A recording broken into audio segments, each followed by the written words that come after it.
হল আমরা ছাড়ছি না, হল কারো বাপের না। প্রহসনের বিরুদ্ধে দুর্বৃত্তদের বিরুদ্ধে আমাদের গতকাল দেখা গেছে যে বহিরাগত এসে আমাদের বড় ভাইদের উপর আক্রমণ করছে, আমাদের ব্যাটসম্যানদের আক্রমণ করছে। এর একটা বিচার চাই এবং আমাদের যে কম্বাইন্ড যারা আছে, কম্বাইন্ডের দাবিতে যারা মাঠে নেমেছে তাদের একটা সুষ্ঠু সমাধান, যৌক্তিক সমাধান চাই। এছাড়াও আমরা যারা নতুন ভর্তি হয়েছি 24-25 শিক্ষাবর্ষে যারা প্রথম বর্ষে নতুন ভর্তি হয়েছি লেভেল 1 সেমিস্টার 1-এ, তারা কয়েকদিন আসার মাত্র কয়েকদিন হলাম, এই মুহূর্তে আমরা কিভাবে বাসা যাবো, বাসা যে কি করবো? এখানের কিছু টোকাই পোলাপানদের বিশ্ববিদ্যালয় প্রশাসন নিজ মদদে আসলে ক্যাম্পাসে প্রবেশ করিয়েছে। তারাই আসলে আমাদের পোলাপানদের উপর হামলা করেছে অতর্কিতভাবে। আমরা সে সময় আসলে প্রস্তুত ছিলাম না।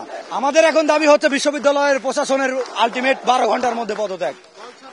হল আমরা ছাড়ছি না, হল কারো বাপের না। না, আমরা আপাতত হল ছাড়ছি না। পরবর্তীতে কালকে আমাদের উপর যেটা হয়েছে এটা আসলে মানা যায় না। আমরা সবাইকে এভাবে রেখে আমরা আসলে হল ছাড়তে পারবো না। আমরা গতকাল রাতে সংঘর্ষের পরে আমরা রাত 12টা পর্যন্ত আলটিমেটাম দিয়েছিলাম। এর মধ্যে 5টা দাবি ছিল, কিন্তু যে প্রশাসন থেকে ধিক্কার জানাই যে তাদের পক্ষ থেকে আমাদের কোনো একটা ফোন কল আসে নাই, তারা আমাদের কোনো খোঁজ খবর নেয় নাই। এত বড় একটা আতঙ্কিত হওয়ার পরও তারা ভার্সিটি কোনো খোঁজ খবর নেয় নাই। এর প্রতি আমরা ধিক্কার জানাই প্রশাসনকে।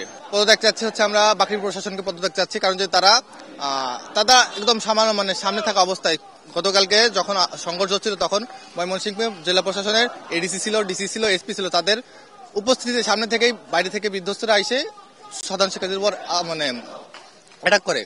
এরপরেও বাকি প্রশাসন কোনো একটা কথা বলতে পারে নাই।